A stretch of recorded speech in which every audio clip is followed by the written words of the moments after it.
മഹാനായ ജാബിർ റളിയല്ലാഹു അൻഹു റിപ്പോർട്ട് ചെയ്യുന്ന ഹദീസ് ഖാല റസൂലുള്ളാഹി സ്വല്ലല്ലാഹു അലൈഹി വസല്ലം അല്ലാഹുവിന്റെ ഹബീബ് പറയാണ് യവദ്ദു അഹ്ലുൽ ആഫിയതി യൗമൽ ഖിയാമ.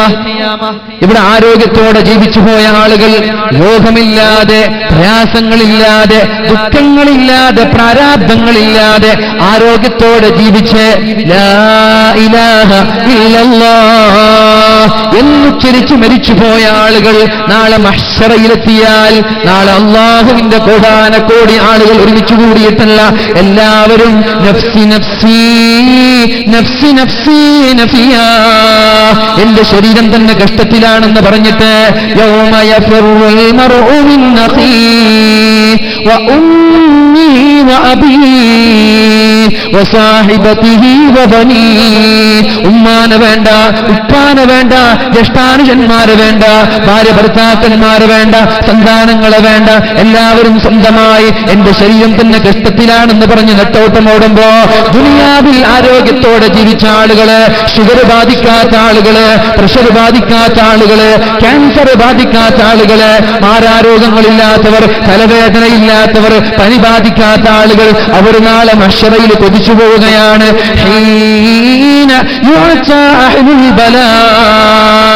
ഇവിടെ ക്യാൻസർ ബാധിച്ചവർക്ക് അല്ലാഹു ഇവിടെ നൽകുന്ന സ്ഥാനം കാണുമ്പോ, ഇവിടെ ഷുഗർ ബാധിച്ച ആളുകൾക്ക് അല്ലാഹു സ്വർഗീയ ലോകത്ത് സ്ഥാനം നൽകുന്നത് കാണുമ്പോ, ഇവിടെ പ്രഷറും കൊളസ്ട്രോളും തലവേദനയും പനിയും ഛർദിയും നടുവേദനയും മുട്ടുവേദനയുമായി നിരന്തരമായി രോഗം കൊണ്ട് പരീക്ഷിക്കപ്പെട്ട ആളുകൾക്ക് അല്ലാഹു സ്വർഗീയ ലോകത്ത് ഉന്നതമായ തട്ട് നൽകുന്നത് കാണുമ്പോൾ, ഉന്നതമായ സ്ഥാനം നൽകുന്നത് കാണുമ്പോൾ അവർ അല്ലാഹുവിനോട് പറയുകയാണ് ലൗ അന്ന ജുലൂദഹും കാനത് ഖുരിലത് ഫിദ്ദുനിയ ബിൽ മഖാദീർ. അല്ലാഹുവേ, എന്തോ എനിക്ക് രോഗം തരാത്തത്, എന്തോ എനിക്ക് പനി തരാത്തത്, എന്തോ എനിക്ക് തലവേദന തരാത്തത്, എന്റെ ശരീരത്തെ നല്ല കത്രികകൾ കൊണ്ടുവന്നിട്ട് കീറി മുറിക്കാമായിരുന്നില്ലേ? വെറും ഷുഗറല്ല, വെറും ക്യാൻസർ അല്ല, എന്റെ റബ്ബേ, എനിക്ക് നീ ഭൂമിയിൽ രോഗം തരാത്തത് വലിയൊരു കത്രികകൾ കൊണ്ടുവന്നിട്ട് എന്റെ ശരീരത്തെ കഷ്ണം കഷ്ണമായി നിനക്ക് മുറിച്ചു മാറ്റാമായിരുന്നില്ലേ? ആ ഒരു പരീക്ഷണം ഞാൻ ദുനിയാവിൽ നേരിട്ടിരുന്നെങ്കിൽ എനിക്കും ഇവരുടെ കൂടെ സ്വർഗത്തിലെത്താമായിരുന്നു, എനിക്കും ഇവരുടെ കൂടെ സ്വർഗത്തിന്റെ ഉന്നതമായ തട്ടിലെത്താമായിരുന്നു. ഇന്നലിൽ ജന്നതി മിഅതു ദറജ, സ്വർഗത്തിന് 100 തട്ടുകളാണുള്ളത്, 100 ദറജകളാണ് സ്വർഗത്തിനുള്ളത്. ഓരോ ആളുകൾക്ക് ഓരോ ദറജകൾ നൽകുമ്പോൾ അല്ലാഹുവിന്റെ ഹബീബായ മുഹമ്മദുർ റസൂലുള്ളാഹി സ്വല്ലല്ലാഹു അലൈഹി വസല്ലം തങ്ങൾ പറയുകയാണ് ഇന്നൽ അബ്ദ ഇദാ സബഖത് ലഹു മിനല്ലാഹി മൻസില. അല്ലാഹു ഒരാൾക്ക് സ്വർഗത്തിന്റെ 100ാമത്തെ തട്ട് നൽകാൻ അല്ലാഹു പ്ലാൻ ചെയ്താൽ, സ്ത്രീകളുടെ ബക്കറ്റ് വരുന്നുണ്ട് ഇൻഷാ അല്ലാഹ്. നമ്മുടെ വിഷയം പരീക്ഷണങ്ങളാണ്. അപ്പോൾ നമ്മൾ ശ്രദ്ധിക്കേണ്ടത്, ഈ ഹദീസും കൂടി പറഞ്ഞ് ഞാൻ ആ വിഷയത്തിലേക്ക് പോവാം. അതിനുമുമ്പ് ബക്കറ്റ് കൊടുക്കരുത്. ഇന്നൽ അബ്ദ ഇദാ സബഖത് ലഹു മൻസില, അടിമകൾക്ക് അല്ലാഹു സ്വർഗീയ ലോകത്ത് ഒരു സ്ഥാനം നൽകാൻ അല്ലാഹു ഉദ്ദേശിച്ചാൽ 100 തട്ടാണ്. 100 തട്ടയിലും നമുക്ക് ഓടി വരെ ബുർജ് ഖലീഫ ആണല്ലേ, ബുർജ് ഖലീഫ അതിൽ നമുക്ക് ആദ്യം ഓടി വരാം. 100 തട്ട് എന്ന് പറയുമ്പോൾ നാട്ടിലൊക്കെ മാക്സിമം 15-20 ഒക്കെ അല്ലേ ഉള്ളൂ. 100 തട്ട് എന്ന് പറയുമ്പോൾ അമ്മക്ക് ഓടി വരാതാണ്. സ്വർഗം 100 തട്ടുകളാണ്. ഇന്നലിൽ ജന്നതി മിഅതു ദറജ, അതിന്റെ ഏറ്റവും ഉത്തമമായ തട്ടാണ് ഫിർദൗസ്. ആ ഫിർദൗസ് എന്ന സ്വർഗം ഒരാൾക്ക് നൽകാൻ അല്ലാഹു തീരുമാനിച്ചാൽ, ഇവിടെ ഇരിക്കുന്ന ഒരാൾ, ഈ സദസ്സിലിരിക്കുന്ന ഒരാൾ, ഇതിൽപ്പെട്ട ഒരാൾക്ക് സ്വർഗത്തിന്റെ ആ 100ാമത്തെ തട്ട് നൽകണം എന്ന് അല്ലാഹു തീരുമാനിച്ചു. അല്ലാഹുവിന്റെ തീരുമാനങ്ങളെ തടയാൻ പറ്റുമോ? اللهم لا مانع لما أعطيت ولا معطي لما منعت ولا راد لما قضيت. അല്ലാഹുവിന്റെ വിധിയെ മാറ്റിമറിക്കാൻ കഴിയുമോ? ഇല്ലേ. അല്ലാഹു ഒരു വിധി വിധിച്ചാൽ ആ വിധിയെ നമ്മൾക്ക് മാറ്റിമറിക്കാൻ പറ്റുമോ? വലാ റാദ്ദ ലിമാ ഖളൈത, അല്ലാഹുവിന്റെ വിധികളെ മാറ്റിമറിക്കാൻ പറ്റൂല. അല്ലേ? اللهم لا مانع لما أعطيت അല്ലാഹുവേ നീ നൽകിയതിനെ തടയുന്നവനില്ല ولا معطي لما منعت നീ തടഞ്ഞതിനെ നൽകുന്നവനില്ല ولا راد لما قضيت നീ വിധിച്ചതിനെ തടയുന്നവനുമില്ല. എന്നാലുണ്ട് അല്ലാഹു വിധിച്ചതിനെ തടയാൻ പറ്റുന്ന രണ്ട് ആയുധങ്ങളുണ്ട്. അല്ലാഹുവിന്റെ വിധികളെ തട്ടിക്കളയാനുള്ള രണ്ട് ആയുധങ്ങളുണ്ട്. ഞാൻ പറയട്ടെ അങ്ങ് കൊച്ചിയിൽ എറണാകുളത്ത് നെടുമ്പാശ്ശേരിയിലേക്ക് എയർപോർട്ടിലേക്ക് ഒരു ചെറുപ്പക്കാരൻ ഗൾഫിലേക്ക് പോയിക്കൊണ്ടിരിക്കുകയാണ്. കാത് തുറന്ന് കേൾക്ക് എന്റെ ചെറുപ്പക്കാരാ, അല്ലാഹുവിന്റെ വിധികളെ കുറിച്ച് നമ്മൾ മനസ്സിലാക്കണം. എന്നാണ് അല്ലാഹുവിന്റെ വിധി എന്ന് പറഞ്ഞാൽ ഇന്നമാ ഖുദ്ദിറ വാജിബ് വ ഇന്നമാ സുത്തിറ മുൻതളർ. അല്ലാഹു ഒന്ന് കണക്കാക്കിയാൽ അത് നടക്കുമെന്നതിൽ സംശയമില്ല. അല്ലാഹു നമ്മൾക്കൊരു അപകടം വരാൻ വെച്ചാൽ നിർബന്ധമായിട്ടും അത് വന്നിരിക്കും. പക്ഷേ ഈ അപകടങ്ങളെ തടയാനുള്ള രണ്ട് ആയുധം നമ്മുടെ കയ്യിലുണ്ട്.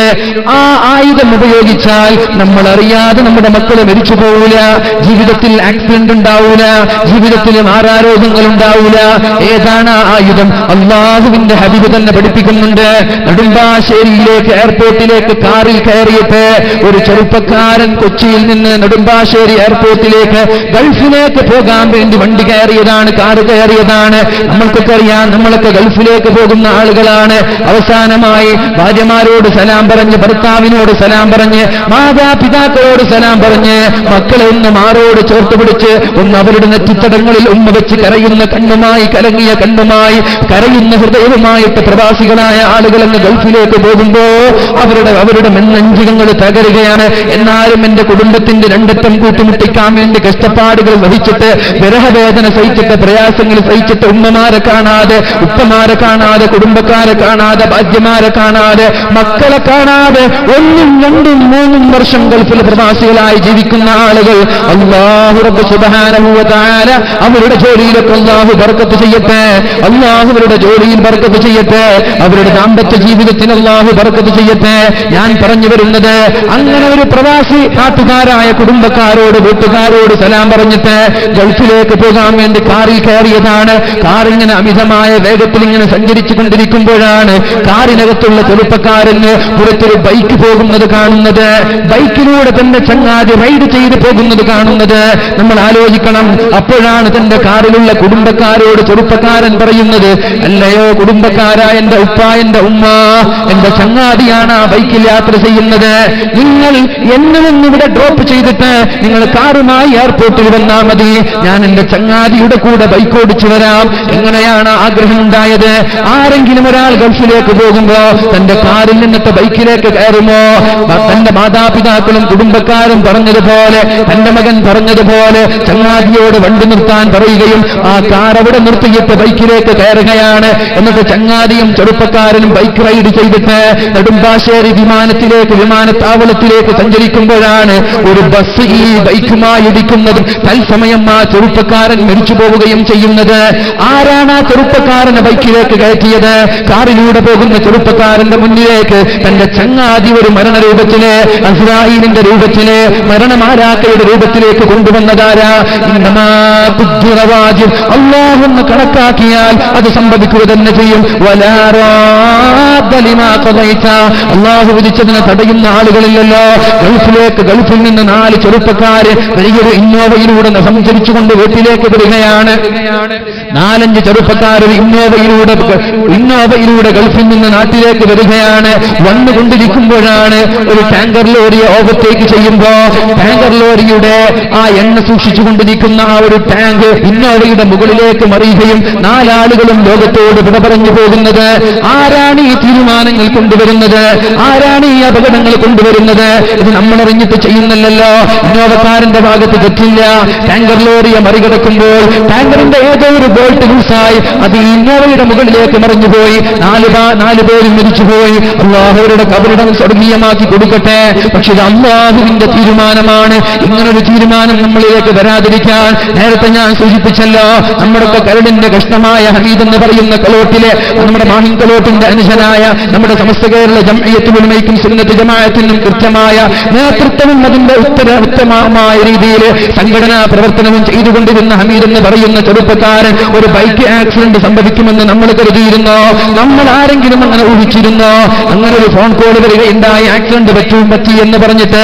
ആ സമയത്ത് ഞാൻ എറണാകുളത്തോ കോഴിക്കോടോ എവിടെയോ ആണ്. ഞാൻ വിചാരിച്ചത് നിസ്സാരമായ പരിക്കായിരിക്കുമെന്ന്. 3 ദിവസം കഴിഞ്ഞപ്പോഴേക്കും ലോകത്തോട് ഇവിടെ പറയുകയാണ്. ആരാണിത് തീരുമാനിച്ചത്? അവനറിഞ്ഞോ? നമ്മളറിഞ്ഞോ? ഇല്ലല്ലോ. ഇതുപോലൊരു അപകടം നമ്മളിലേക്ക് കടന്നു വരാതിരിക്കാൻ നമ്മളൊക്കെ കണ്ണിലെണ്ണ ഒഴിച്ച് സൂക്ഷിക്കുന്ന, കണ്ണിലുണ്ണിയായി കണ്ണിലെ കൃഷ്ണമണിയായി സ്നേഹിച്ചിരുന്ന കേരളക്കരയുടെ ന്യൂനപക്ഷമായ മുസ്ലിം സമൂഹത്തിന്റെ ശബ്ദമായിരുന്ന പാർലമെന്റിൽ വെച്ചെന്നിട്ട് മുസ്ലിമീങ്ങൾക്ക് വേണ്ടി ശബ്ദിച്ച, കേരളക്കാർക്ക് വേണ്ടി ശബ്ദിച്ച, ന്യൂനപക്ഷത്തിന് വേണ്ടി ശബ്ദിച്ച ഒരു രാഷ്ട്രീയ നേതാവ് ഈ അഹമ്മദ് സാഹിബ് ലോകത്തോട് വിട പറയുമെന്ന് നമ്മൾ കരുതിയിരുന്നോ? പാർലമെന്റിൽ വെച്ചിട്ട് അദ്ദേഹം കുഴഞ്ഞു വീണ് മരിക്കുമെന്ന് നമ്മൾ കരുതിയിരുന്നോ? ഇത് അല്ലാഹുവിന്റെ തീരുമാനമാണ്. പക്ഷേ അല്ലാഹു അദ്ദേഹത്തിന്റെ ഖബറിടം സ്വർഗീയമാക്കി കൊടുക്കട്ടെ, അല്ലാഹു അദ്ദേഹത്തിന്റെ ഖബറിടം വിശാലമാക്കി കൊടുക്കട്ടെ. ഈ കേരളക്കര ഇന്നും ദുഃഖിച്ചുകൊണ്ടിരിക്കുകയാണ്. ഒരുപാട് നഷ്ടങ്ങളാണ് നമ്മൾ നേരിട്ടുകൊണ്ടിരിക്കുന്നത്. ഒരുപാട് ആലിമീങ്ങൾ ഇവിടെ പറഞ്ഞു, ഒരുപാട് ഉന്നതരായ നേതാക്കൾ, രാഷ്ട്രീയക്കാർ നമ്മോട് ഇവിടെ പറഞ്ഞു. അല്ലാഹു ഇവർക്കൊക്കെ പകരം നൽകട്ടെ, അല്ലാഹു ഇവർക്കൊക്കെ പകരം നൽകട്ടെ. പക്ഷെ ഞാൻ നിങ്ങളോട് പറയാനുള്ളത്, ഇങ്ങനൊരു അപകടം നമ്മുടെ ജീവിതത്തിൽ വരാതിരിക്കാൻ വേണ്ടി അല്ലാഹുവിന്റെ ഹബീബ് പഠിപ്പിച്ചൊരു ദുആയുണ്ട്.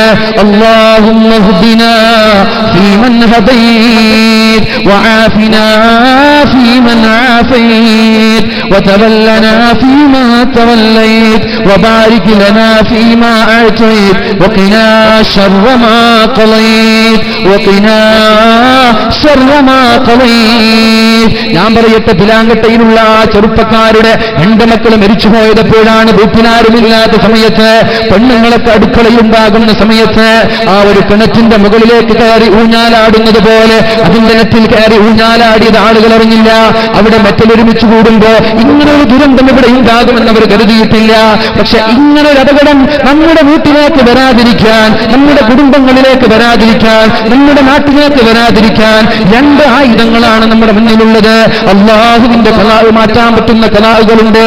അല്ലാഹു ഒരു ഖലാഅ് വിധിച്ചാൽ, അല്ലാഹു ഒരു വിധി വിധിച്ചാൽ ആ വിധിയെ മാറ്റിമറിക്കാനുള്ള ആയുധങ്ങൾ അല്ലാഹുവിന്റെ ഹബീബായ മുഹമ്മദുർ റസൂലുള്ളാഹ് സല്ലല്ലാഹു അലൈഹി വസല്ലം തങ്ങൾ നമ്മോട് പഠിപ്പിച്ചിട്ടുണ്ട്. ഏതാണ് ആയുധം എന്നറിയോ? ഒന്ന് ദുആയാണ്, ഒന്ന് പ്രാർത്ഥനയാണ്. ലാ യറുദ്ദുൽ ഖദ്റ ഇല്ല ദുആ. ദുആ ചെയ്താൽ ഏത് ഖദ്റിനെയും മാറ്റിമറിക്കാൻ പറ്റും. അല്ലാഹു ഒരു തീരുമാനം വെച്ചാൽ, അല്ലാഹു നമ്മുടെ ജീവിതത്തിൽ ഒരു അപകടം ഉണ്ടാവാനുള്ള തീരുമാനമെടുത്താൽ ആ തീരുമാനത്തെ മാറ്റിമറിക്കാൻ നമ്മുടെ പ്രാർത്ഥനയ്ക്ക് കഴിയുമെന്ന് പരിശുദ്ധ റസൂലുള്ളാഹ്. ഏതുവരെ എന്നറിയുമോ?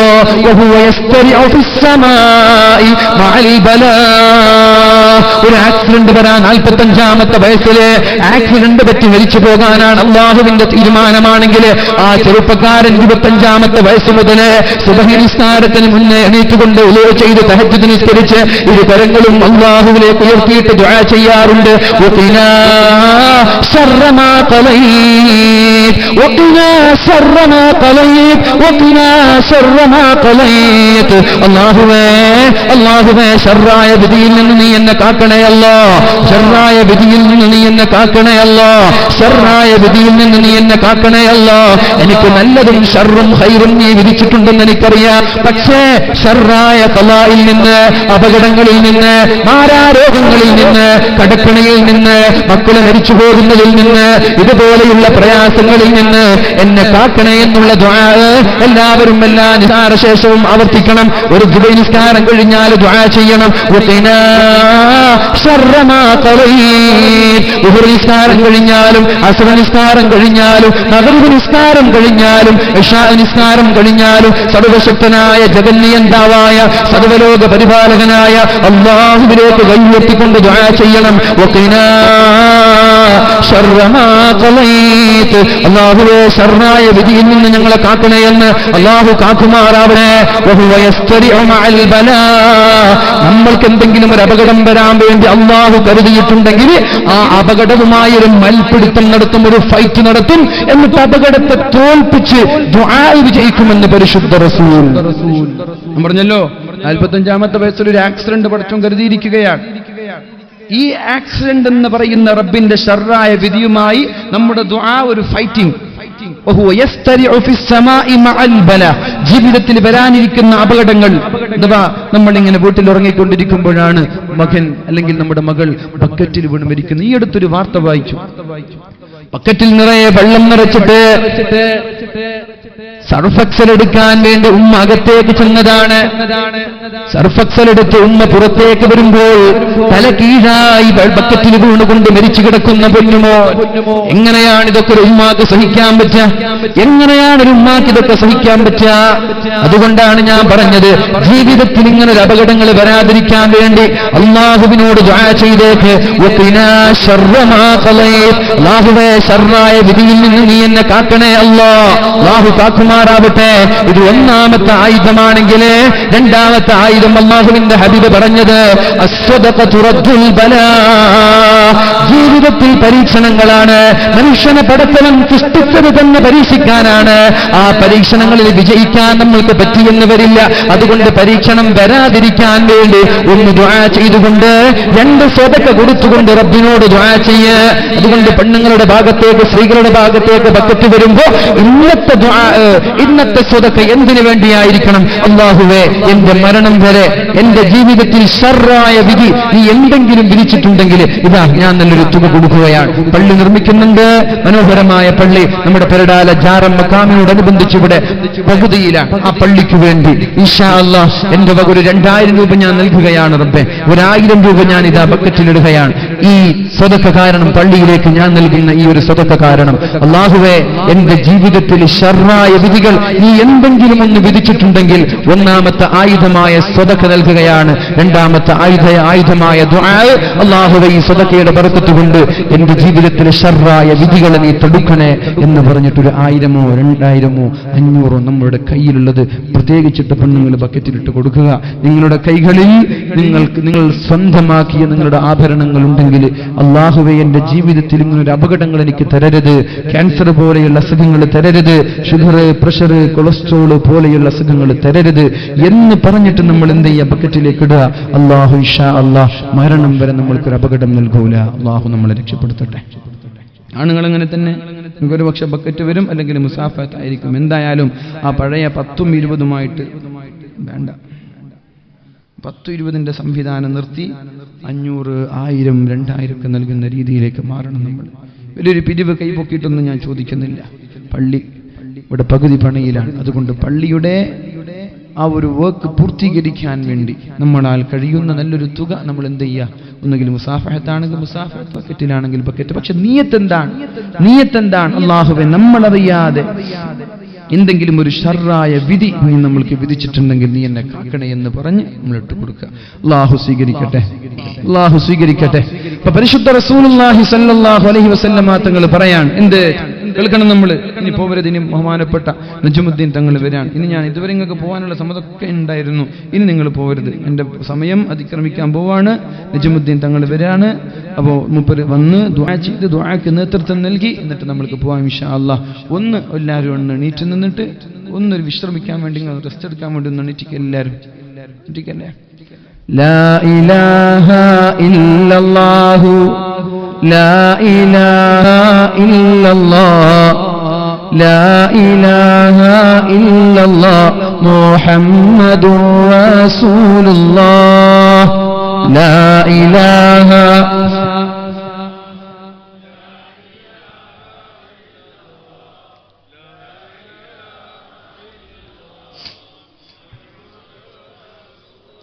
صلى وسلم ربنا على الرسول نبينا محمد حبيبنا فكلنا يا ربنا لا إله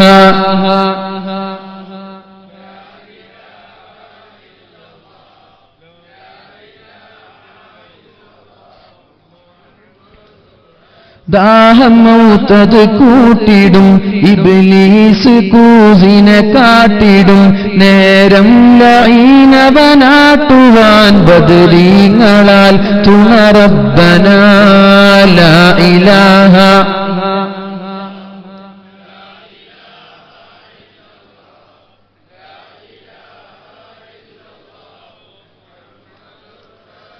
ദാഹമൗത്തത് കൂട്ടിടും ഇബ്ലീസ് കൂസിനെ കാട്ടിടും നേരം ലഈനവനാട്ടുവാൻ ബദരീങ്ങളാൽ തുണ റബ്ബനാ.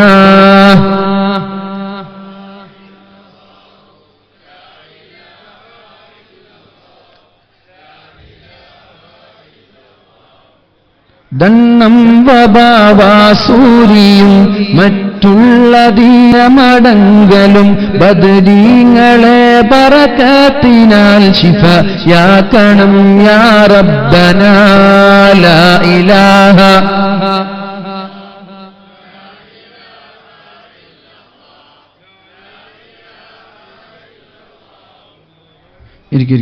അല്ലാഹുവിന്റെ റസൂൽ സല്ലല്ലാഹു അലൈഹി വസല്ലം പറയാണ്, ഇന്നൽ അബ്ദ ഇദാ സബഖത് ലഹു മിനല്ലാഹി മൻസില. അല്ലാഹു ഒരാൾക്ക് ഉന്നതമായ സ്ഥാനം നൽകാൻ ഉദ്ദേശിച്ചാൽ, ഇനി അവിടെ ഇരിക്കുന്ന ആൾക്കൊക്കെ ഇവിടെ ഇരുന്നൂടെ? ഒരാളുകൾ പോകാൻ വേണ്ടിയിട്ട് തന്നെയാണ് നിർത്തിച്ചത്. അത് എണീറ്റ് പോകുമ്പോൾ ചില ആളുകൾക്ക് ഭയങ്കര മടിയുണ്ട്. എങ്ങനെയാണ് ഇപ്പോൾ എണീറ്റ് പോവാൻ? എണീറ്റ് നിർത്തിക്കുമ്പോൾ നല്ല ഇടയിലൂടെ ഇങ്ങനെ പോവാം. അതുകൊണ്ട് വേണ്ടിയിട്ട് തന്നെ ഞാൻ നിർത്തിച്ചത്.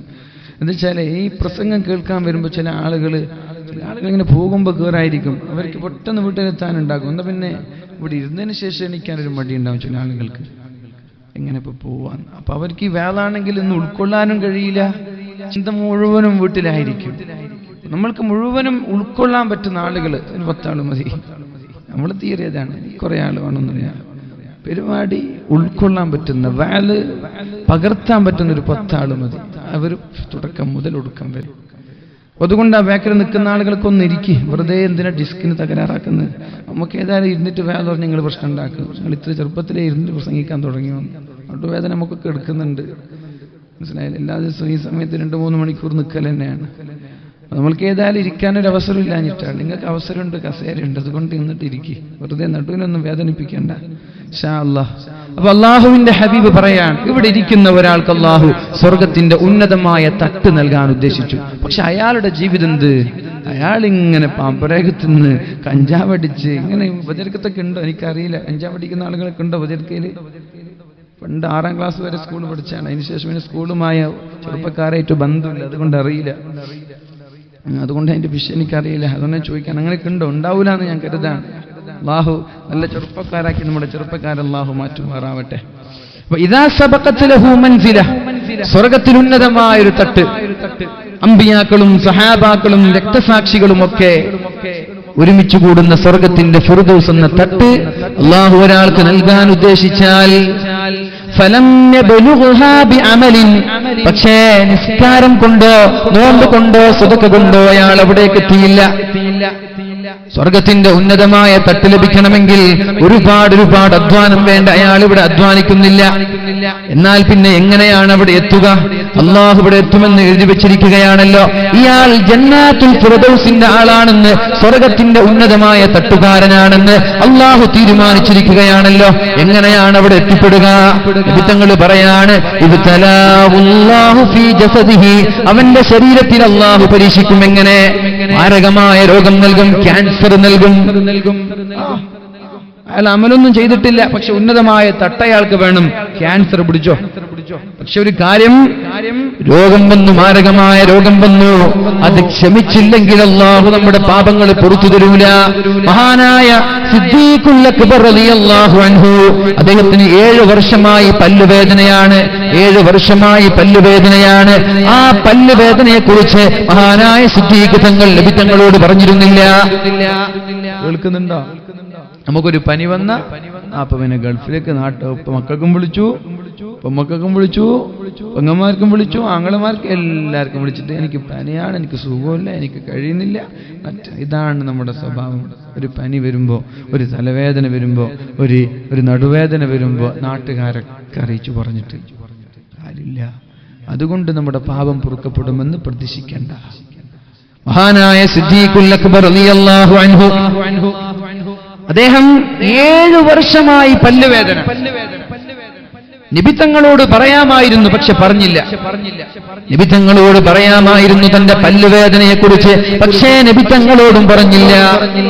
ഒരിക്കൽ അല്ലാഹുവിന്റെ ഹബീബിന്റെ സമീപത്തേക്ക് ജിബ്രീൽ അലൈഹിസ്സലാം വന്നുകൊണ്ട് പറയുകയാണ്, സിദ്ദീഖ് തങ്ങളോട് സലാം പറയണം, സിദ്ദീഖിനോട് സലാം പറയണം, എന്നിട്ട് ചോദിക്കണം, നിങ്ങളുടെ അസുഖം മാറിയിട്ടുണ്ടോ, നിങ്ങളുടെ അസുഖത്തിന് ശിഫ ലഭിച്ചിട്ടുണ്ടോ എന്ന് സിദ്ദീഖ് തങ്ങളോട് ചോദിക്കാൻ അല്ലാഹു പറഞ്ഞേക്കുകയാണ് ജിബ്രീൽ അലൈഹിസ്സലാമിനെ.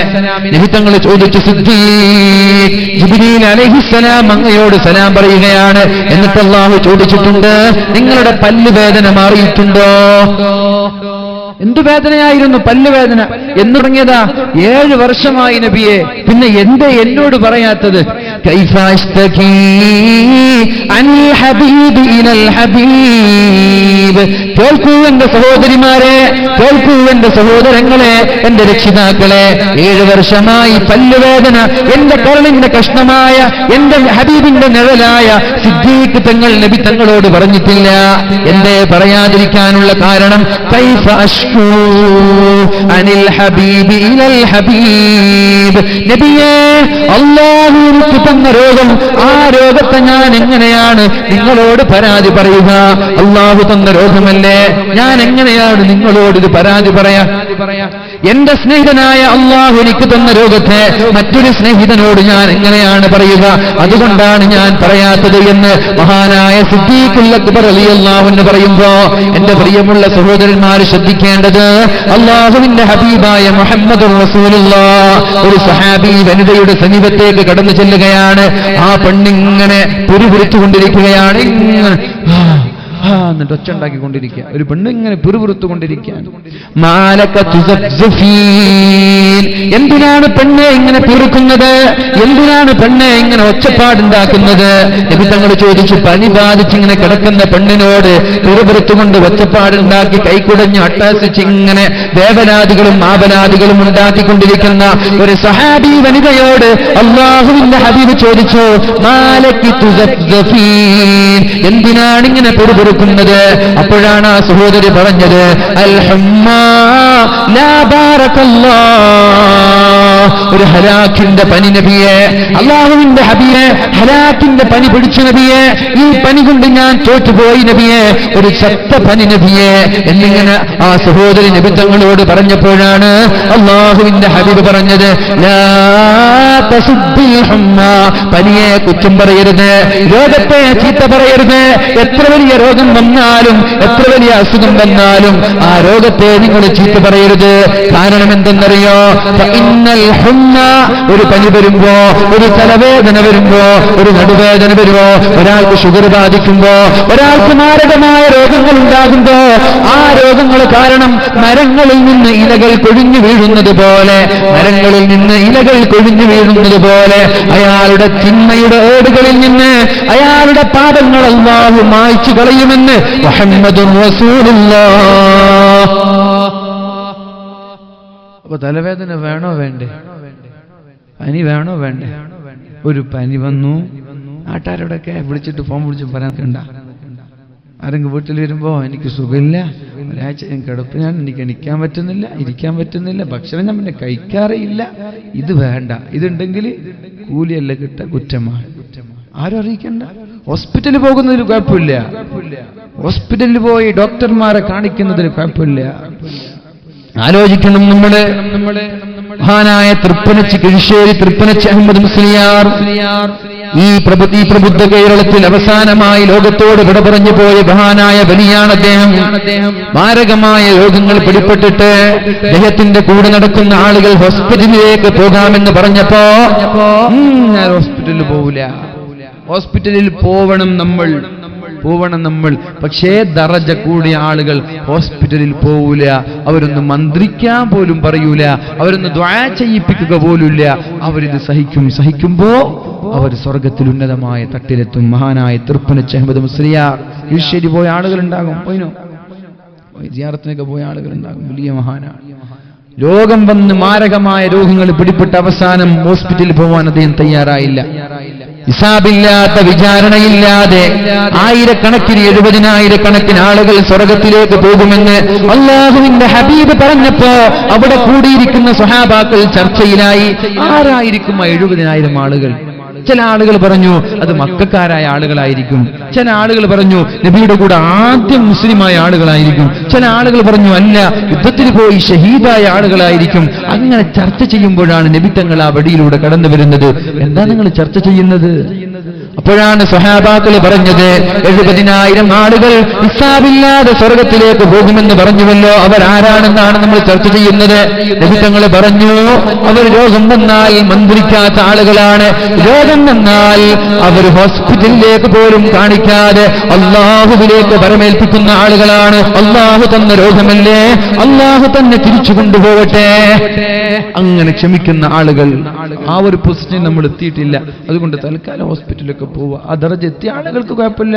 ഹോസ്പിറ്റലിൽ പോവാതെ ചികിത്സിക്കുകയാണെങ്കിൽ, നിങ്ങൾ സഹിക്കുകയാണെങ്കിൽ വളരെ സന്തോഷം. സ്വർഗത്തിന്റെ ദർജ കൂടിക്കൊണ്ടിരിക്കും. അള്ളാഹു രോഗം വരുമ്പോൾ ക്ഷമിക്കാൻ അള്ളാഹു തൗഫീഖ് ചെയ്യട്ടെ. അപ്പൊ ഒരു പനിയും തലവേദനകളൊക്കെ നമ്മുടെ പാപങ്ങൾ പൊറുക്കപ്പെടാനുള്ള കാരണമാണ്. അല്ലാഹുവിന്റെ ഹബീബ് സല്ലല്ലാഹു അലൈഹി വസല്ലം പറഞ്ഞു, ഇത് നാട്ടുകാരോട് ഇങ്ങനെ പറഞ്ഞു നടക്കരുത്, അല്ലാഹുവിനെ കുറിച്ച് മോശമായി ചിന്തിക്കരുത്, വേവലാദികൾ പറയരുത്, ആവലാദികൾ പറയരുത്. സിദ്ദീഖ് തങ്ങൾ നബി തങ്ങളോട് പോലും പറഞ്ഞിട്ടില്ല എന്ന് പറഞ്ഞാൽ നമ്മൾ ഭാര്യമാരോട് പോലും പറയാൻ പറ്റൂല. സിദ്ദീഖ് തങ്ങൾ നബി തങ്ങളോട് പോലും പറഞ്ഞിട്ടില്ല. നമ്മൾ എന്ത് രോഗം വന്നാലും പള്ളിയിൽ ഉസ്താദിനോട് പറയും, ഉസ്താദ് എന്ന് ദുആ ചെയ്യണമെന്ന് പറഞ്ഞിട്ട് പറയൂലേ.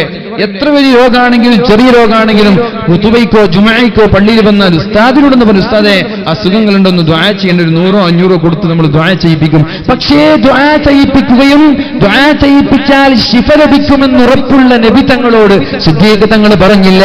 അതുകൊണ്ട് തന്നെയാണ് ലോകത്തുള്ള സർവ്വ ആളുകളുടെ ഈമാനും സിദ്ദീഖ് തങ്ങളുടെ ഈമാനും ഒരു ക്ലാസിൽ വെച്ചാൽ സിദ്ദീഖ് തങ്ങളെക്കാൾ ഭാരം നമ്മുടെ ലോകത്തുള്ള ആരുടെ ഈമാനും എത്തൂല എന്ന് പറഞ്ഞത് കേട്ടോ.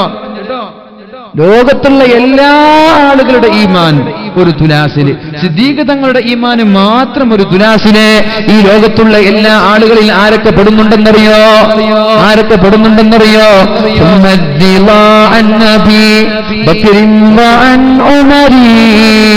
وعن علي وعن عثمان ذي الكرم سعد سعيد زبير طلحة وأبي عبيدة وابن عوف عاشر الكرم. സ്വർഗം കൊണ്ട് സന്തോഷവാർത്ത അറിയിക്കപ്പെട്ട 10 പേരിൽ 9 പേരും ഈ തുലാസിലാണ്. റാബിഅത്തുൽ അദബിയ ഈ തുലാസിലാണ്. നഫീസത്തുൽ മിസ്രിയ ഈ തുലാസിലാണ്. 90 ലക്ഷം ആളുകൾ ഖാജ കാരണം ഇസ്ലാമിലേക്ക് കടന്നു വന്നിട്ടുണ്ട്. ആ മുഈനുദ്ദീനുൽ ചിശ്തി ഇവിടെയാണ്, മഹാനായ മുഹയ്യിദ്ദീൻ ശൈഖ് ഇവിടെയാണ്. ഇവിടെ ഇന്ന് ജീവിച്ചിരിക്കുന്ന ആലിമീങ്ങൾ, അല്ലാഹുവിന്റെ ഹബീബിന്റെ കാലശേഷമുള്ള കണ്ടതും കാണാത്തതും അറിഞ്ഞതും അറിയാത്തതുമായ സകല സൂഫി വര്യന്മാരും ഈ തുലാസിലാണ്. സിദ്ദീഖ് തങ്ങൾ ഒറ്റയ്ക്കാണ് ഈ തുലാസിൽ നിൽക്കുന്നത്. എന്നാലും സിദ്ദീഖ് തങ്ങളുടെ തുലാസിന്റെ ഈമാനിനാണ് ഭാരമെന്ന് പരിശുദ്ധ റസൂൽ. ഇത് വെറുതെ പറഞ്ഞതല്ല. 7 വർഷമായി പല്ലിന്റെ വേദനയുണ്ടായിട്ട് തന്റെ ഹബീബിനോട് പോലും പരാതി പറഞ്ഞിട്ടില്ല. പരാതി പറഞ്ഞാൽ അള്ളാഹുവിനെ കുറിച്ച് പരാതി പറഞ്ഞതുപോലെ ആവൂലേ?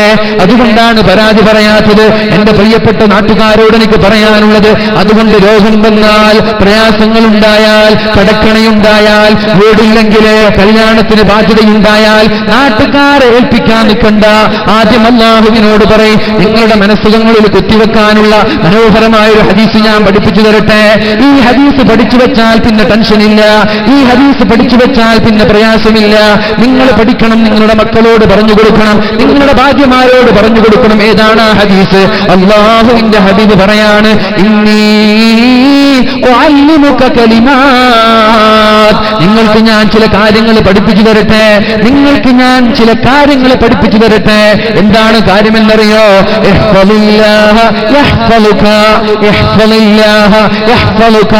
അല്ലാഹുവിനെ നീ സൂക്ഷിച്ചാൽ അല്ലാഹു നിന്നെയും സൂക്ഷിക്കുമെന്ന് പരിശുദ്ധ റസൂലുള്ളാഹ്. വീടിൽ ഒറ്റയ്ക്കാണ് കിടന്നുറങ്ങുന്നത്, ആരാരും കാണാതെ. ഹറാം ചെയ്യാനൊരു സാഹചര്യമുണ്ടായാൽ എന്റെ റബ്ബ് ഇത് കാണുന്നുണ്ടല്ലോ എന്ന് പറഞ്ഞിട്ട് ഒറ്റയ്ക്കിരിക്കുമ്പോൾ അള്ളാഹുവിനെ സൂക്ഷിച്ചാൽ ആംബസിലെത്തി, കലാലയങ്ങളിലെത്തി, സ്കൂളിലെത്തി, കോളേജിലെത്തി, അവിടെ ഉമ്മയില്ല, അവിടെ ഉപ്പയില്ല, അവിടെ നാട്ടുകാരില്ല, അവിടെ മാതാപിതാക്കളില്ല, പിന്നെ അവിടെ എന്തുമാവാമെന്നല്ല, എന്നെ കാണുന്ന എന്റെ റബ്ബുണ്ടല്ലോ. നമ്മുടെ കണ്ണുകളെ സൂക്ഷിച്ചാൽ, നമ്മുടെ കാതുകളെ സൂക്ഷിച്ചാൽ, നമ്മുടെ കൈക്കാലുകളെ സൂക്ഷിച്ചാൽ, ഹറാമ് ചെയ്യാതെ, ഹറാമ് കേൾക്കാതെ, ഹറാമ് കാണാതെ, അള്ളാഹുവിനെ പേടിച്ചുകൊണ്ട് ഒറ്റയ്ക്കിരിക്കുമ്പോഴും ആളുകൾക്കിടയിലിരിക്കുമ്പോഴും നന്നായാൽ അള്ളാഹു നിന്നെ സംരക്ഷിക്കുന്ന. ഏതെങ്കിലും അപകടത്തിൽ പെടുമ്പോ, വലിയൊരു ആക്സിഡന്റിൽ പെടേണ്ട നിന്നെ അള്ളാഹു സഹായിക്കാൻ കടന്നു വരും. വലിയൊരു അപകടങ്ങളിലേക്ക് ചാടുന്നതിന് മുമ്പേ നിന്നെ സഹായിക്കാൻ അള്ളാഹു വരും. സഫീന റളിയല്ലാഹു അൻഹു അള്ളാഹുവിന്റെ ഹബീബിന്റെ ഖാദിമാണ്. കേൾക്കൂ സഹോദര, അള്ളാഹുവിന്റെ ഹബീബിന്റെ ഖാദിമാണ് സഫീന എന്ന് പറയുന്ന സഹാബി. എവിടേക്കോ ഏതോ രാജ്യത്തേക്ക് ദഅവത്തുമായി കടന്നു ചെല്ലുകയാണ്. കടലിലൂടെ, കപ്പലിലൂടെ ഇങ്ങനെ സഹാബാക്കളിൽപ്പെട്ട 12 പേരിങ്ങനെ യാത്ര ചെയ്യുമ്പോ വലിയൊരു കൊടുങ്കാറ്റ് കടന്നു വന്നിട്ട് ആ കൊടുങ്കാറ്റ് ആ കപ്പലിനെ പാറയിലേക്ക് അടിപ്പിക്കുകയും എന്നിട്ട് ആ പാറയിലേക്ക് തട്ടിമുട്ടി കൊടുങ്കാറ്റിൽ നിന്ന് കപ്പൽ തരിപ്പണമാവുകയും ചെയ്തു. ഓരോ സഹാബാക്കൾ ഓരോ ദ്വീപിലെത്തി. അങ്ങനെ ഒരു മരക്കഷ്ണം പിടിച്ചെടുത്തുകൊണ്ട് മഹാനായ സഫീന റളിയല്ലാഹു അൻഹു ദ്വീപിലേക്ക് എത്തി. ആ ദ്വീപിൽ ഇങ്ങനെ കരയിലേക്ക് കയറി ഇങ്ങനെ നടക്കുമ്പോഴാണ് ഗർജിച്ചുകൊണ്ട് ഒരു സിംഹം വരുന്നത്. ഒരു സിംഹം ഇങ്ങനെ ഗർജിച്ചുകൊണ്ട് വരുന്നത്. അദ്ദേഹത്തെ അറ്റാക്ക് ചെയ്യാൻ, അദ്ദേഹത്തെ കടിച്ചു കീറാൻ, അദ്ദേഹത്തെ തിന്നുകളയാൻ സിംഹം അടുത്തു വരുമ്പോഴാണ് മഹാനായ സഫീന റളിയല്ലാഹു അൻഹു പറയുന്നത്, കളിക്കരുത്, അന സഫീനത്തു മൗലാ റസൂലില്ലാഹ്, ഞാൻ അല്ലാഹുവിന്റെ ഹബീബിന്റെ ഖാദിമായ, മുത്തുനബിയുടെ ഖാദിമായ, റസൂലിന്റെ ഖാദിമായ, മുഹമ്മദിന്റെ ഖാദിമായ സഫീനയാണ് ഞാനെന്ന് പറയുമ്പോ ഗർജിക്കാൻ വന്ന സിംഹം തലതാഴ്ത്തി ഓച്ചാനിച്ച് നിൽക്കുകയാണ്. ചരിത്രം രേഖപ്പെടുത്തുന്നുണ്ട്, നമ്മൾ ഒട്ടകങ്ങളിൽ സഞ്ചരിക്കുന്നത് പോലെ, കുതിരയുടെ മുകളിൽ കയറി സഞ്ചരിക്കുന്നത് പോലെ സിംഹത്തിന്റെ മുകളിൽ കയറിയിട്ട് ഈ സഹാബിക്ക് നാട്ടിലേക്കുള്ള വഴി കാണിച്ചു കൊടുത്തിട്ടാണ് സിംഹം മടങ്ങിപ്പോയത് എന്ന് ചരിത്രം പറയുമ്പോ അള്ളാഹുവിനെ നമ്മൾ സൂക്ഷിച്ചാൽ അള്ളാഹു നിന്നെ സംരക്ഷിക്കുമെന്ന് പരിശുദ്ധ റസൂലുള്ളാഹ്. എന്റെ മഹലിൽ ഒരു സഹോദരനുണ്ട്, അദ്ദേഹത്തിന് കണ്ണു കാണാറില്ല. പക്ഷേ ഇടയ്ക്കിടെ മാലിക് ദിനാർ എന്ന് പറയുന്ന അള്ളാഹുവിന്റെ ഹബീബിന്റെ പ്രിയപ്പെട്ട സ്വഹാബി അന്ത്യവിശ്രമം കൊള്ളുന്ന മക്കാവിലേക്ക് സിയാറത്തിന് വേണ്ടി പല ദിവസങ്ങളിലും വരാറുണ്ട്. അങ്ങനെ ഒരു ദിവസം കാസർഗോഡ് ജില്ലയിൽ റെയിൽവേ സ്റ്റേഷനിൽ ഇറങ്ങിയിട്ട് മാലിക് ദിനാറിലേക്ക് നടന്നുകൊണ്ടിങ്ങനെ റെയിൽപാളത്തിലൂടെ കടന്നു പോകുമ്പോഴാണ്, കണ്ണു കാണാത്ത ചെറിയ തോതിലെ കണ്ണു കാണുന്നുള്ളൂ, നടന്നു പോകുമ്പോഴാണ് ട്രെയിനിന്റെ ശബ്ദം കേൾക്കത്. ആ ട്രാക്കിലൂടെ ട്രെയിൻ ഓടി വരുമ്പോഴാണ് ഏതോ ഒരാൾ അദ്ദേഹത്തെ തള്ളിയിടുന്നത്. ആരാണെന്ന് അദ്ദേഹത്തിന് അറിയില്ല, അദ്ദേഹത്തിന് അയാളെ മുമ്പ് കണ്ടിട്ടില്ല, അദ്ദേഹം ആരാണെന്നറിയില്ല. ഒരു ദിവസം റെയിൽവേ സ്റ്റേഷനിൽ ഞാനിരിക്കുമ്പോ എന്റെ തൊട്ടപ്പുറത്തിരുന്നു കൊണ്ട് അദ്ദേഹം എന്നോട് കഥ പറഞ്ഞു തരികയാണ്. ആരോ ഒരാൾ ട്രാക്കിൽ നിന്ന് തള്ളി മാറ്റി പുറത്തേക്കിട്ടോ, ഞാൻ താഴെ വീണ ഉടനെ ട്രെയിൻ ഇങ്ങനെ സഞ്ചരിക്കുകയുണ്ടായി. എന്നിട്ട് എന്റെ കൂടെ മാലിക് ദിനാർ മക്കാമിലേക്ക് കൊണ്ടെത്തിച്ചു. ആരാണ് അവിടേക്ക് സഹായിയെ കൊണ്ടുവരുന്നത്?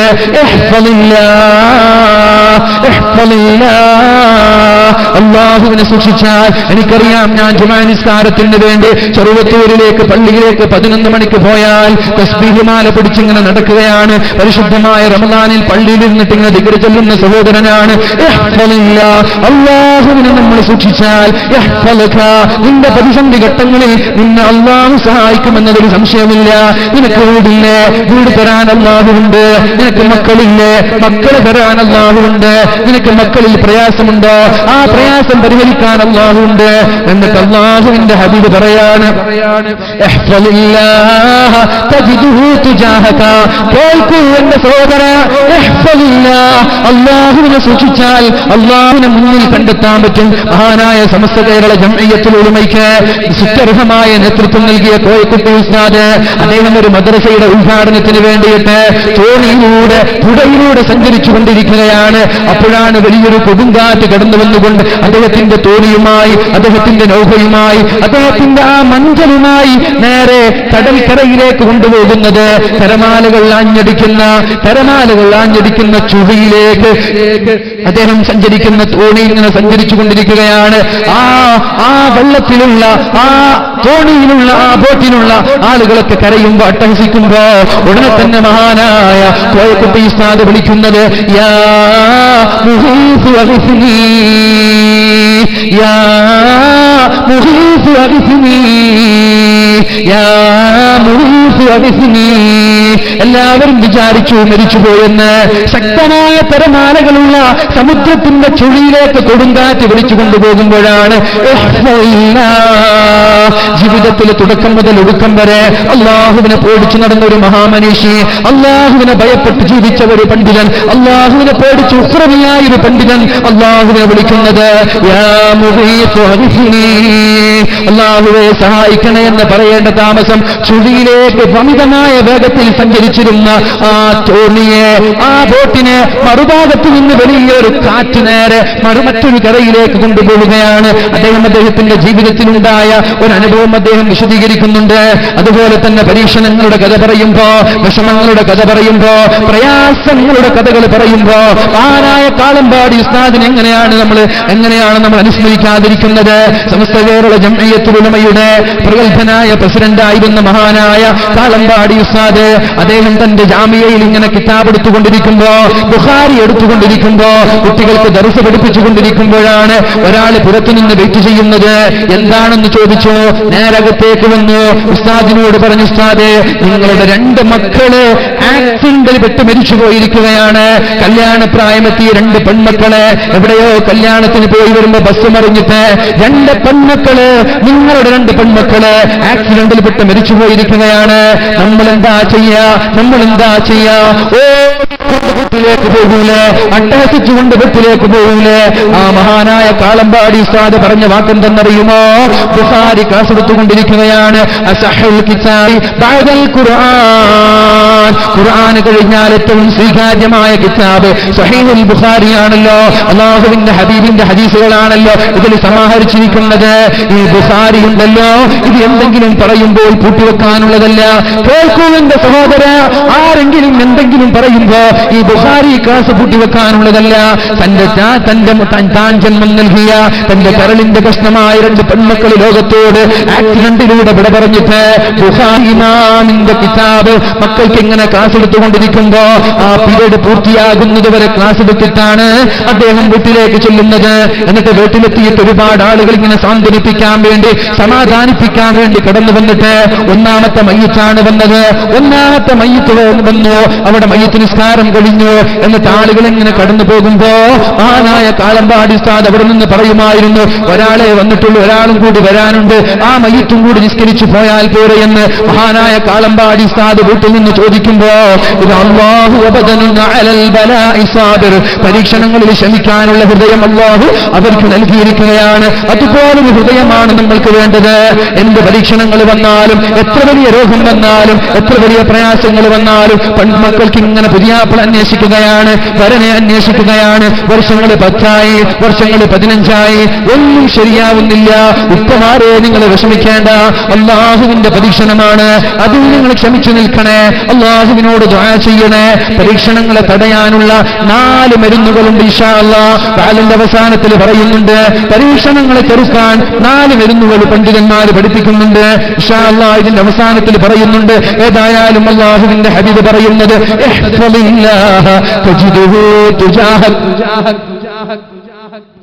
അല്ലാഹുവിനെ സൂക്ഷിച്ചാൽ അല്ലാഹുവിനെ മുമ്പിൽ കാണാൻ പറ്റും, മുമ്പിൽ നമ്മൾക്ക് കാണാൻ പറ്റും. വലിയൊരു അപകടത്തിൽ ഒരു രക്ഷയുമില്ല എന്ന് തോന്നുന്നൊരു സാഹചര്യമാണ്. പക്ഷെ നമ്മുടെ സന്തോഷ നിമിഷങ്ങളിൽ നമ്മൾ അല്ലാഹുവിനെ ഓർത്തിട്ടുണ്ടെങ്കിൽ ആ പ്രതിസന്ധി ഘട്ടങ്ങളിൽ അല്ലാഹു ഒരാളെ പറഞ്ഞേച്ച് നമ്മളെ രക്ഷപ്പെടുത്തും. ഇഷ്ടം പോലെ അനുഭവങ്ങൾ പല ആളുകൾക്കും പറയാനുണ്ടാകും. എന്നിട്ട് പറയാണ്, ഇദാ സഅൽത ഫസ്അലില്ലാഹ്, എന്ത് ചോദിച്ചാലും അല്ലാഹുവിനോട് ചോദിക്കുക, നാട്ടുകാരോട് ചോദിക്കണ്ട. മകളുടെ കല്യാണമാണ്, നാട്ടുകാർക്കൊക്കെ ഫോൺ വിളിച്ചിട്ടുണ്ട്, എന്റെ മകളുടെ കല്യാണം സഹായിക്കണമെന്ന് പറയണ്ട. പള്ളിയിലേക്ക് വന്നിട്ട് പറയണ്ട, പള്ളിയുടെ ലെറ്റർ വാങ്ങിക്കണ്ട, ഷോപ്പാന്തരം കയറിയിട്ട് യാചിക്കേണ്ട. അല്ലാഹുവിനോട് പറഞ്ഞേക്ക്, ഇദാ സഅൽത ഫസ്അലില്ലാഹ്, അല്ലാഹുവിനോട് ചോദിച്ചാൽ അല്ലാഹു അല്ലാതെ പിന്നെ ആരാ അള്ളാഹുവാണ് ഇവിടെ ഉത്തരം നൽകുന്നത്. അള്ളാഹുവിനോട് നമ്മൾ ദുആ ചെയ്താൽ അള്ളാഹു മനുഷ്യന്മാരുടെ മനസ്സിലേക്ക് ഒരു താല്പര്യമിട്ട് തരും. എന്തെന്നറിയോ?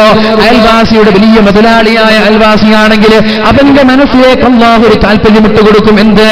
നിന്റെ കല്യാണം നടക്കുമ്പോ മറ്റൊരാളോട് വിഷമം പറയാതെ അർഹനായ റബ്ബിനോട് മാത്രം വിഷമം പറഞ്ഞത് കാരണം അള്ളാഹു നിന്റെ അയൽവാസിക്ക് ഒരു താല്പര്യം കൊടുക്കുകയാണെന്ത്? ഒരു 10 പവൻ ഈ പെണ്ണിന്റെ കല്യാണത്തിന് കൊടുക്കുകയല്ലേ? അത് അള്ളാഹുക്ക് കൊടുക്കുന്നതാണ്. നീ ചോദിച്ചാൽ ഒരു പക്ഷെ 1 പവനായിരിക്കും അയൽവാസി തരുന്നത്. അള്ളാഹുവിനോട് ചോദിച്ചാൽ അള്ളാഹു അയാളെ കൊണ്ട് 10 പവൻ നിനക്ക് തെളിയിപ്പിക്കും. ഇതാണ് റബ്ബ്, ഇതാണ് ഹബീബ് പഠിപ്പിച്ചത്. ഇദാ സഅൽത ഫസ്അലില്ലാഹ്. എന്ത് ചോദിച്ചാലും അള്ളാഹുവിനോട് ചോദിക്കണേ. ഏതുവരെ നമ്മൾ നടന്നു പോകുമ്പോൾ നമ്മുടെ കാലിലുള്ള ചെരുപ്പിന്റെ വാറ് പൊട്ടിയാൽ വരെ, ചെരുപ്പിന്റെ വാറ് പൊട്ടിയാൽ വരെ അള്ളാഹുവിനോട് ചോദിക്കണമെന്ന് പരിശുദ്ധ റസൂലുള്ളാഹ്.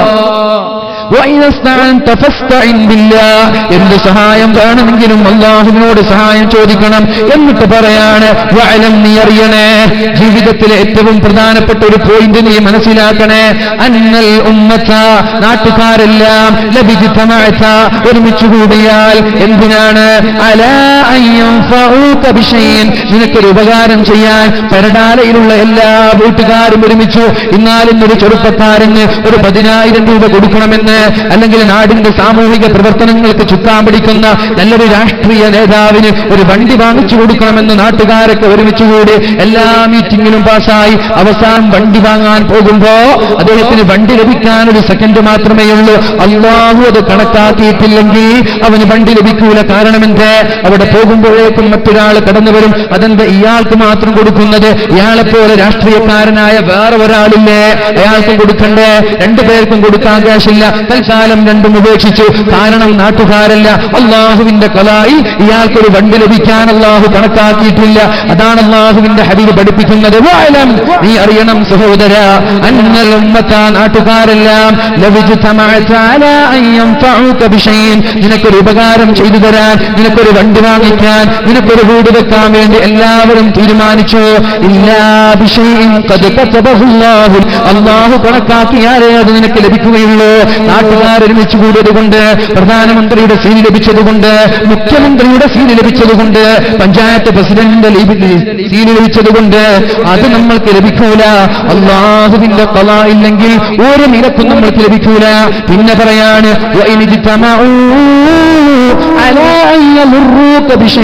നിനക്കൊരു ദ്രോഹം ചെയ്യാൻ തീരുമാനിച്ചു. നാട്ടുകാരൊക്കെ കൂടി ഒന്ന് രാത്രിയിൽ ഇങ്ങനെ മെഴുകുതിരി വെളിച്ചത്തിൽ ബസ് സ്റ്റാൻഡിൽ ഇരുന്നിട്ട് ചെറുപ്പക്കാരൻ വിചാരിച്ചു, ഇന്നാലിന്റെ ചെറുപ്പക്കാരൻ അയാൾക്ക് 4 പൊട്ടിക്കണം. അങ്ങനെയൊക്കെ ചെറുപ്പക്കാരൻ തീരുമാനിക്കൂലേ? എന്തൊക്കെ തീരുമാനിക്കാറില്ലേ? ഇല്ലേ? എന്തെങ്കിലും ചെറിയൊരു മിസ്അണ്ടർസ്റ്റാൻഡിങ്, അത് മതി, അയാളെ വെറുതെ വിടരുത്. അങ്ങനെ ഒന്ന് തീരുമാനിച്ചു. നമുക്ക് എന്ത് ചെയ്യാം?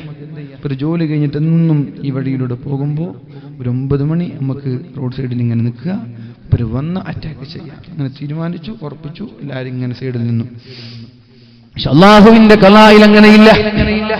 അള്ളാഹുവിന്റെ ഖലായിൽ ഇന്നാലിന്ന സമയത്ത് ചെറുപ്പക്കാരെല്ലാം ഒരുമിച്ച് കൂടി അടിക്കാൻ തീരുമാനിച്ചിട്ടുണ്ടെങ്കിൽ അല്ലാഹു റബ്ബ് സുബ്ഹാനഹു വ തആല അവൻ അടി വാങ്ങിക്കാനുള്ള തീരുമാനമില്ലെങ്കിൽ ഉച്ചയ്ക്ക് തന്നെ ജോലി മതിയാക്കി എന്തെങ്കിലും ഒരു ആവശ്യത്തിന് നാട്ടിലേക്ക് പറഞ്ഞേക്കും. അല്ലെങ്കിൽ ഈ വഴിയിലേക്ക് പോകുന്നതിന് പകരം മറ്റൊരു വഴിയിലൂടെ അള്ളാഹു പറഞ്ഞുവിടും. ഇല്ലേ? എത്ര സംഭവങ്ങളുണ്ട്. അള്ളാഹുവിന്റെ ഖലാ മാത്രമേ ഇവിടെ നടക്കുള്ളൂ.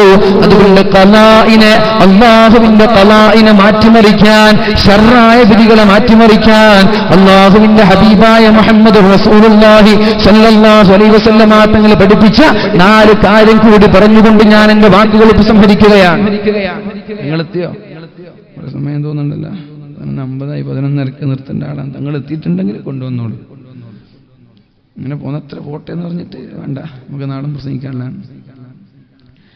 4 കാര്യങ്ങൾ എന്റെ പ്രിയമുള്ള സഹോദരങ്ങളെ, 4 കാര്യങ്ങൾ ചെയ്താൽ, ഒന്നാമത്തേത് അദ്ദുആ, പ്രാർത്ഥന. പ്രയാസങ്ങളിൽ നിന്ന് രക്ഷപ്പെടാൻ, പരീക്ഷണങ്ങളിൽ പതറാതെ മുന്നേറാൻ 4 കാരണങ്ങളാണ് പറഞ്ഞു തരുന്നത്. അദ്ദുആ,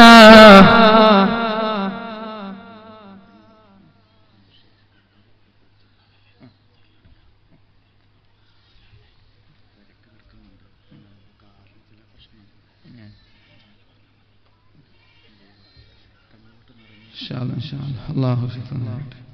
തങ്ങൾ വീട്ടിൽ നിന്ന് ഇറങ്ങി വന്നുകൊണ്ടിരിക്കുകയാണെന്ന് പറഞ്ഞ് ഇൻഷാ അല്ലാഹ്. അപ്പോൾ അതുകൊണ്ട് നേരത്തെ തുടങ്ങി വെച്ചൊരു ഹദീസും കൂടി ഞാൻ പൂർത്തിയാക്കി ആ കാരണത്തിലേക്ക് പോവാം. നമ്മൾ നേരത്തെ ചർച്ച ചെയ്തില്ലേ, സ്വർഗത്തിലേക്ക് എത്താൻ അല്ലാഹു തീരുമാനിച്ചു. പക്ഷെ ഇയാളിങ്ങനെ ടി വിയും സിനിമ കണ്ടുകൊണ്ട് കുത്തിരിക്കുകയാണ്. പിന്നെ എങ്ങനെ അവിടെ എത്താം? ഞാനത് ഒരു കാര്യം പറഞ്ഞു, പിന്നെ ഇങ്ങോട്ട് പോകാൻ വിചാരിച്ച പൂർത്തിയാക്കിയതാണ്.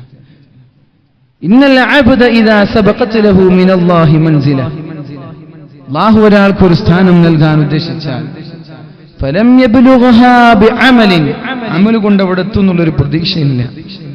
പള്ളി ആകെ ജുമയൊക്കെ കാണുന്നുള്ളൂ. നമ്മുടെ നാട്ടിൽ അങ്ങനെ കുറെ ആളുകളില്ലേ അല്ലേ?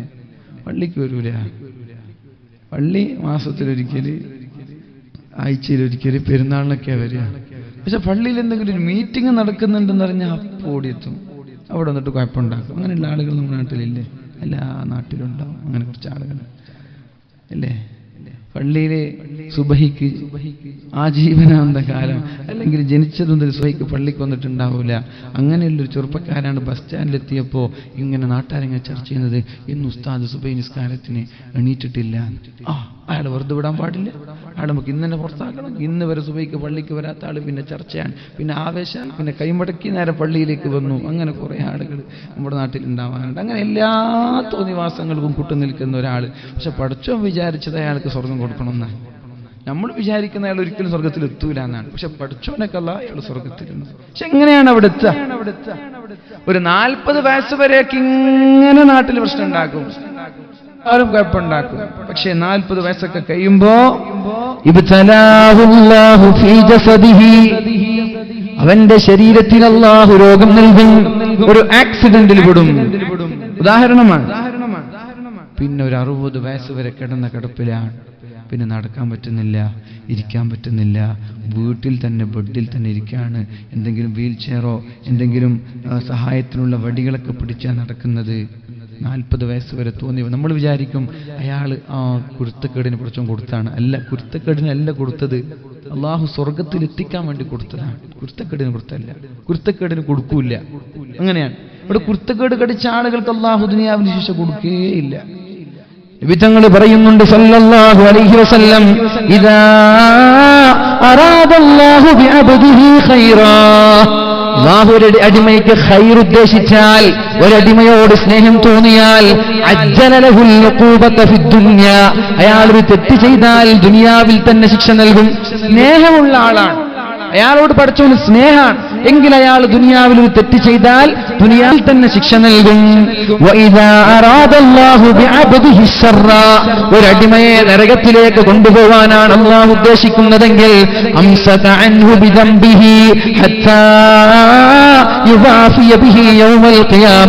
ദുനിയാവിൽ ഒരു ശിക്ഷ നൽകൂല. അവനിങ്ങനെ ലാവിഷായി അടിച്ചുപൊളിച്ച് 60 വയസ്സ് വരെ ജീവിക്കും. 60 കഴിഞ്ഞയാൾ മരിച്ചു പോകും. പക്ഷേ ദുനിയാവിൽ ചെയ്ത പാപങ്ങളുടെ കഥകൾ, തിന്മകളുടെ കുംഭാരങ്ങൾ അല്ലാഹുവിന്റെ കോടതിയിൽ അല്ലാഹു ചോദ്യം ചെയ്യും. ഇഷ്ടമില്ലാത്ത ആളുകൾ അങ്ങനെ ചെയ്യാം, അവർക്ക് ഇവിടെ വലിയ പ്രയാസം ഉണ്ടാവില്ല. ഇഷ്ടമുള്ള ആളുകൾക്ക് ഇവിടെ പ്രയാസമായിരിക്കും. അതുകൊണ്ട് ആക്സിഡന്റിൽ വെട്ടിട്ടൊക്കെ വീണ് രോഗിയായി കിടക്കുകയാണെങ്കിൽ അങ്ങനെ വിചാരിക്കരുത്, കുരുത്തക്കേടാണ്. നല്ല ഇത് പഠിച്ചോണ്ട് സ്നേഹമുള്ളതുകൊണ്ട് കുത്താണ്. ശരീരത്തിൽ പരീക്ഷിക്കും. 2 വലിയ മുതലാളിയാണ്, ഒരുപാട് ഷോപ്പുകളും ഒരുപാട് ടെക്സ്റ്റൈൽസുകളുമുള്ള വലിയൊരു കോടീശ്വരൻ പെട്ടെന്നൊരു സുപ്രഭാതത്തിൽ ജയിലിലാണ്, ഒന്നുമില്ലാതെ. നമ്മൾക്കറിയാം, എറണാകുളത്തുള്ള നിഷാം എന്ന് പറയുന്ന ഒരു ചെറുപ്പക്കാരൻ, അവന്റെ കയ്യിലില്ലാത്ത വണ്ടിയില്ല. 5000 രൂപയുടെ ചെരുപ്പാണ് ധരിക്കുന്നത്. 5000 രൂപയുടെ ചെരുപ്പ്. അദ്ദേഹത്തിന്റെ കയ്യിലുള്ള വണ്ടികൾ സ്വപ്നത്തിനു പോലും നിങ്ങൾക്ക് കാണാൻ പറ്റൂല. പേര് എനിക്ക് ഓർമ്മയില്ല, അതുകൊണ്ട് ഒന്ന് ഹമ്മറാണ്, പിന്നെ റോൾസ് റോയ്സ്, അങ്ങനെ കുറെ വണ്ടിയുണ്ട്. ആ വണ്ടികളൊക്കെ ഇന്ന് പോലീസ് സ്റ്റേഷനിൽ ചിതലരിച്ചു കൊണ്ടിരിക്കുകയാണ്. കോടികളുടെ 4-5 വണ്ടികൾ. നമുക്ക് 10 ലക്ഷത്തിന്റെ വണ്ടി വാങ്ങാൻ നമുക്ക് പറ്റുന്നില്ല അല്ലേ? ഒരു 10 ലക്ഷത്തിന്റെ വണ്ടി വാങ്ങുമ്പോൾ എന്തൊക്കെ പുലിവാല പിടിക്കേണ്ടത്, നമുക്കത് പറ്റുന്നില്ല. കോടികളുടെ വണ്ടികൾ ഒന്നല്ല, 4-5 എണ്ണം പോലീസ് സ്റ്റേഷനിൽ ചിതലരിച്ചു കൊണ്ടിരിക്കുകയാണ്. ബാറിലേക്ക് ചെന്നാൽ ടിപ്സ് കൊടുക്കുന്നത് 5000. നമുക്ക് മാസത്തിൽ കിട്ടുന്ന സാലറി 5000. മനസ്സിലായില്ലേ അല്ലേ? നമുക്ക് മാസത്തിൽ കിട്ടുന്നത് 5000. ബാറിൽ പോയിട്ട് ഒരു ദിവസം ടിപ്സ് കൊടുക്കുന്നത് 5000. ഇങ്ങനെയുള്ള ചെറുപ്പക്കാരൻ വലിയൊരു മുതലാളി ഇന്ന് ജയിലിൽ കിടക്കുകയാണ്. ഇബ്തലാഹുല്ലാഹു ഫീ മാലിഹി, അവന്റെ സമ്പാദ്യത്തിൽ അല്ലാഹു പരീക്ഷിക്കുമെന്ന് പരിശുദ്ധ റസൂലുള്ളാഹ്. ആദരണീയരായ നജ്മുദ്ദീൻ തങ്ങൾ നമ്മുടെ വേദിയിൽ കടന്നു വരികയാണ്. അല്ലാഹു അക്ബർ, അല്ലാഹു അക്ബർ, അല്ലാഹു അക്ബർ, ലാ ഇലാഹ ഇല്ലല്ലാഹു വല്ലാഹു അക്ബർ, അല്ലാഹു അക്ബർ വലില്ലാഹിൽ ഹംദ്. അപ്പോൾ ഞാൻ എൻ്റെ വാക്കുകൾ ഉപസംഹരിക്കാൻ പോവാണ്. ഇബ്തലാഹുല്ലാഹു ഫീ ജസദിഹി ഔ മാലിഹി ഔ വലദിഹി, സമ്പത്തിൽ പരീക്ഷിക്കും, ശരീരത്തിൽ പരീക്ഷിക്കും. സമ്പത്തിലും പരീക്ഷിച്ചില്ല, ശരീരത്തിലും പരീക്ഷിച്ചില്ലെങ്കിൽ മക്കളിൽ പരീക്ഷിക്കും. എങ്ങനെ? 18 വയസ്സായ പൊന്നുമോൾക്ക് കല്യാണം നിശ്ചയിച്ചു, രാത്രി ഉറങ്ങാൻ കിടന്നതാണ്, രാവിലെ പെണ്ണിനെ കാണുന്നില്ല, പെണ്ണൊളിച്ചോടി. പരീക്ഷിക്കും ചില ഉപ്പമാർ അല്ലാഹു മക്കളിലൂടെ പരീക്ഷിക്കും. ചിലപ്പോൾ മക്കൾ ചെറുപ്പത്തിൽ തന്നെ മരിച്ചു പോകും. അതിന്റെ പേരിൽ ക്ഷമിച്ചാൽ അല്ലാഹു അവന്റെ ദറജ ഉയർത്തി ഉയർത്തി ഉയർത്തി അവസാനം അല്ലാഹു ഉദ്ദേശിച്ച 100ാമത്തെ തട്ടിലേക്ക് എത്തുന്നതുവരെ അവന് മാരകമായ രോഗങ്ങളും ഒരുപാട് പരീക്ഷണങ്ങളും നൽകുമെന്ന് പരിശുദ്ധ റസൂലുള്ളാഹ്. അപ്പൊ ഇനി പറയാൻ പോകുന്ന 4 കാര്യം, പരീക്ഷണങ്ങൾ വരാതെ എങ്ങനെ ചെറുക്കാമെന്ന്, അപകടങ്ങൾ വരാതെ എങ്ങനെ രക്ഷപ്പെടാം, രോഗങ്ങൾ വരാതെ എങ്ങനെ രക്ഷപ്പെടാം. ഒന്നാമത്തെ ആയുധം അദ്ദുആ, അല്ലാഹുവിനോട് പ്രാർത്ഥിക്കണേ. സബബുൻ യദ്ഫഉൽ ബലാഅ, ആഫത്തിനെ തടയാനുള്ള ഒന്നാമത്തെ ആയുധം ദുആയാണ്. ഒന്നാമത്തെ ആയുധം പ്രാർത്ഥനയാണ്. രണ്ടാമത്തേത് പറഞ്ഞത് അല്ലാഹുവിന്റെ ഹബീബ് സല്ലല്ലാഹു അലൈഹി വസല്ലമ തങ്ങളിലൂടെ മഹാന്മാരായ സ്വഹാബാക്കളെ പഠിപ്പിക്കുകയാണ്. അപകടങ്ങൾ വരാതിരിക്കാൻ രണ്ടാമത്തെ കാരണം അസ്സലാഹ്, നിസ്കാരമാണ് കാരണം. കാന റസൂലുള്ളാഹി സ്വല്ലല്ലാഹു അലൈഹി വസല്ലമ തങ്ങളെ ഏതെങ്കിലും ഒരു വിഷയത്തിൽ പേടിച്ചു പോയാൽ, ചന്ദ്രഗ്രഹണം വന്നാൽ, സൂര്യഗ്രഹണം വന്നാൽ, കൊടുങ്കാറ്റ് വന്നാൽ, അപകടപ്പെടുത്തുന്ന എന്തെങ്കിലും ഒരു വാർത്ത കേട്ടാൽ നബി തങ്ങൾ നേരെ നിസ്കാരത്തിലേക്ക് പോകുമായിരുന്നു എന്ന് മഹാന്മാരായ സ്വഹാബാക്കൾ പഠിപ്പിക്കുന്നുണ്ട്. അപകടങ്ങൾ വരാതിരിക്കാൻ നിസ്കാരത്തിലേക്ക് കയറി.